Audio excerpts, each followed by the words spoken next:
7 foods every diabetic should avoid. Hi, I'm Dr. Mateen, and in this short video, I'm going to reveal to you 7 foods that every diabetic should avoid in order to beat insulin resistance and overcome diabetes. But before I share with you the 7 foods which you should avoid, let me ask you, what is your key goal with this video? Your key goal might be to reduce blood sugar levels or to get into the normal blood sugar range, live as a healthy diabetic, or even to avoid diabetic complications. But let me tell you upfront, your key goal should not be any of this. Your key goal in managing diabetes should be to become insulin sensitive again. You see, you don't want to live as a diabetic for your life, all your life, but rather you would want to be, your goal should be to become insulin sensitive. And that should be the ideal way to look at with this video, and especially for diabetes freedom. You see, a 6-week plan is what I offer you in this video. I share with you 6 or 7 food categories which you should eliminate, and also what foods you should eat instead of them so that you become insulin sensitive. Now, you can reintroduce many of these foods later on after 6 to 8 weeks once your blood glucose levels comes back to normal and signs of inflammation go down. But until then, make sure you avoid them as much as possible. The first key nutrient, or rather food category you should avoid is sugar and all its 150 forms. You see, white sugar, brown sugar, sugar rich syrups, even including a lot of honey, just increases your blood sugar levels through the roof. And to lower this blood sugar level, a lot of insulin is required. And as a type 2 diabetic who is insulin resistant, there is less amounts of insulin to do the job. And once it's not possible to shift this sugar into your blood cells, you get high blood sugar levels.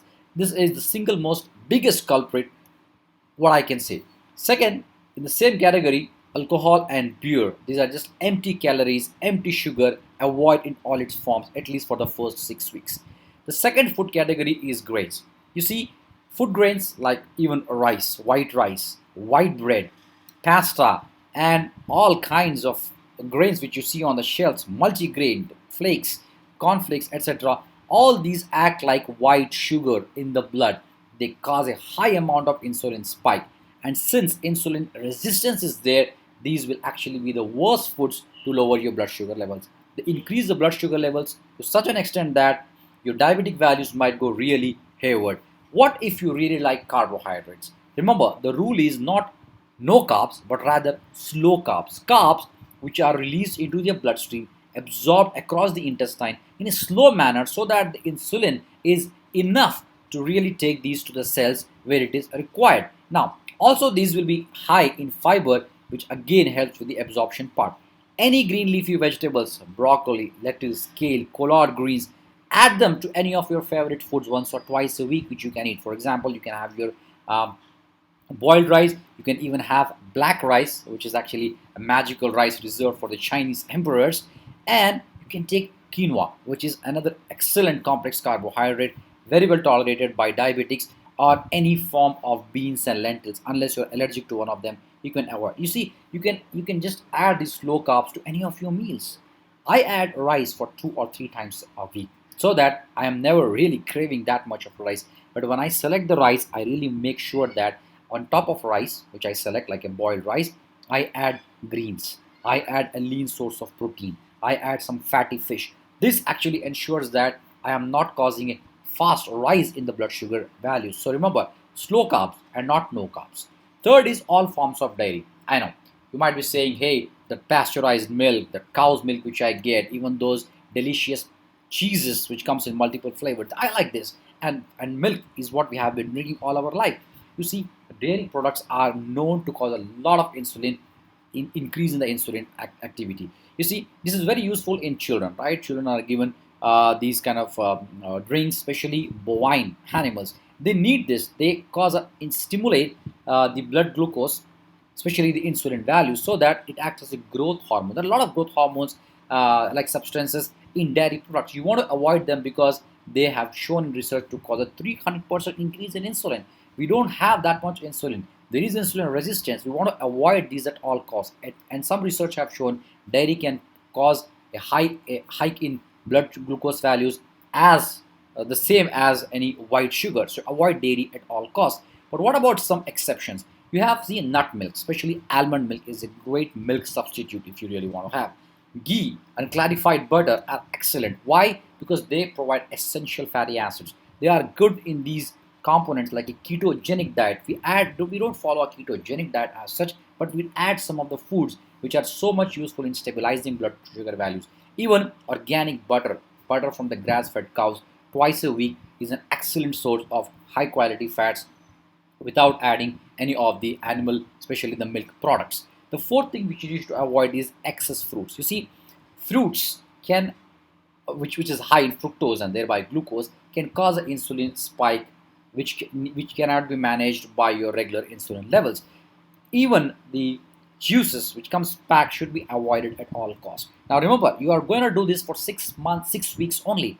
Okay, then you can reintroduce some of these foods, especially gluten and dairy, as I will reveal to you in my upcoming videos.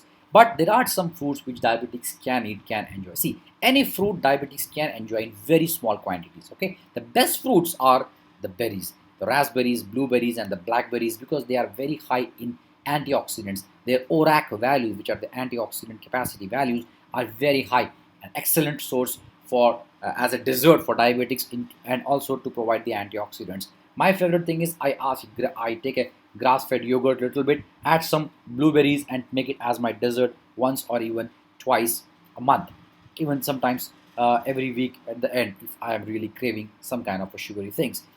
The fifth thing is refined oils. You see, oils like the corn oil, sunflower oil, any oil which comes like packaged oil which we get in the markets is ideally very badly suited for insulin sensitive resistant people, because it makes the body more and more insulin resistant because they are very high in trans fatty acids. Okay, now I know functional medicine doctors who prescribe this as a number one thing for the patients and have seen the biggest change in their lives. Now you just don't have to leave oils, you have to change oils.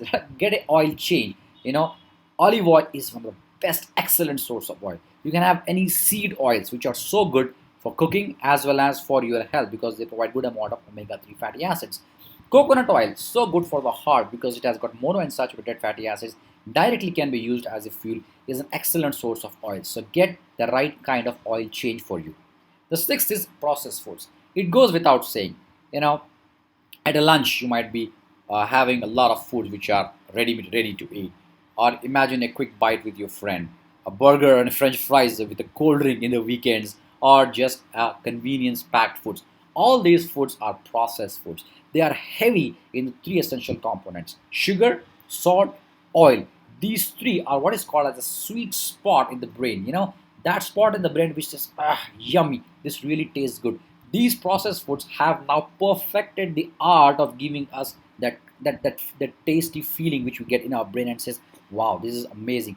They are loaded with sugar, they are loaded with fats, they are loaded with salt, they are loaded with preservatives. Very bad for diabetics, because this is one of the reason why diabetics is on the rise. So for the next 6 weeks, avoid these at all cost. Once a week or once in 15 days, a quick bite is okay. But remember, portion size do matters. But if your goal is like mine, to stay free from diabetes, you have to follow a 6 week plan in which you completely avoid these foods. Seventh foods are the artificial sweeteners. Any kind of artificial sweeteners, including natural ones, if you can avoid for a 6 week period, there you go. You will have excellent results. Why? Because sweeteners again keep us more and more craving for sweet. You see, we are actually getting the sensation of sweet, which is addictive, but we may not be getting the calories, but the brain still is addicted to sweetened things. And when the addiction is there, even if you don't get the artificial sweeteners, you might add on anything which is sweet and continue to eat sweet things. This de-addiction can be done if you get rid of your artificial sweeteners.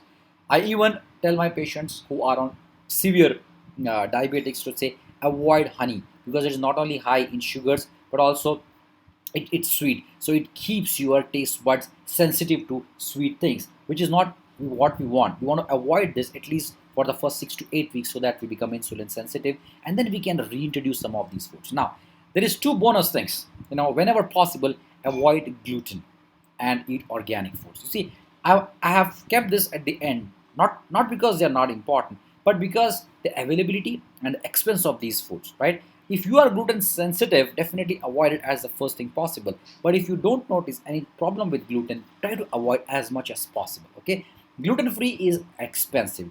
That is why it is not the first thing which I recommend to my patients unless they are sensitive to gluten. Organic, again, organic is something which is the best thing to happen to us people who are interested in health and to be healthy and free from diabetes. But again, it's not possible to get organic everywhere. If you can get whenever possible, try to eat organic. But these are tips. Whenever possible, try to get these done. So to summarize, avoid sugar and all 150 forms of sugar. Avoid grains, but grow slow carb, not no carbs. Avoid dairy, right? Rather eat nut milks, ghee, clarified butter from organically raised cows, pasture raised. Excess fruits to be avoided. One serving of berries 3 to 4 times a week is excellent. Rotate them. I have a berry blast in the morning at times with my greens. The next day I might have just a lemon drink, lemon and water. And the third day I might just add a lemon drink with the honey. And the fourth day I'm back with some kind of berries. You see, I mix and match so that you don't get a lot of same food. You need to rotate your foods as well. The fifth thing is avoid refined oils. Choose olive oil, choose coconut oil, choose good seed oils to replace the refined oils which are there in your kitchen. The sixth tip is avoid processed food. You see, processed foods heck havoc in our bodies. Trust me on this. This can be the biggest change you can do. Just avoid processed outside foods. Try to make food at home and eat for the next 6 weeks. You will see amazing results. And lastly, artificial sweeteners, so including natural ones. You avoid them. Honey can be added once or twice a week, not too much, but just to get you that sugary feeling. And also, honey has got a lot of antioxidants, which actually helps you in the long run. And lastly, bonus tip: be gluten free and eat organic whenever possible. You see, I have told a lot of things which you should be avoiding to eat. Some of the things which you should eat. In other videos, I also cover the foods which are best for diabetics to overcome insulin resistance. And lastly, a free 10-day plan how to reverse diabetes naturally for you. You see, I believe in what I call an integrated plan: a nutrition, movement and exercise plan, sleep, nap and meditation, and lastly, happiness and your values. When you integrate these into a plan, you are really a bulletproof or a be diabetes proof plan, what I call. Now, in the description, there is a link. If you are interested, please get my free 10-day diabetes freedom plan, accelerator plan, as I call them, and get started today. And until then, be diabetes proof. If you like my video, give a thumbs up, like it, and subscribe to my feed. And I'll see you in my next video.